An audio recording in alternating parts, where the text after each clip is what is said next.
چرا فراجا به حمایت نیاز داره؟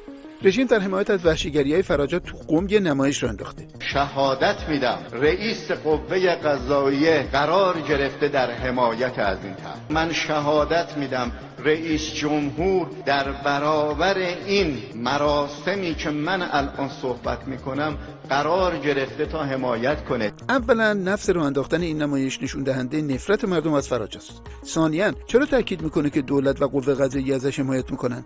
واقعیت اینه که این تاکید رادان نشون میده که بین خودشون سر سرکوب زنان اختلاف شدیدیه و فراجا تحت فشاره.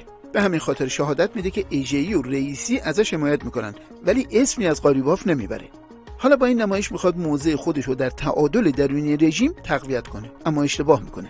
اونایی که مخالفن وحشتشون از قیامه. با جمع کردن 4 تا بسیجی تو صحن حرم مجاب نمیشن، خودشون این کارن.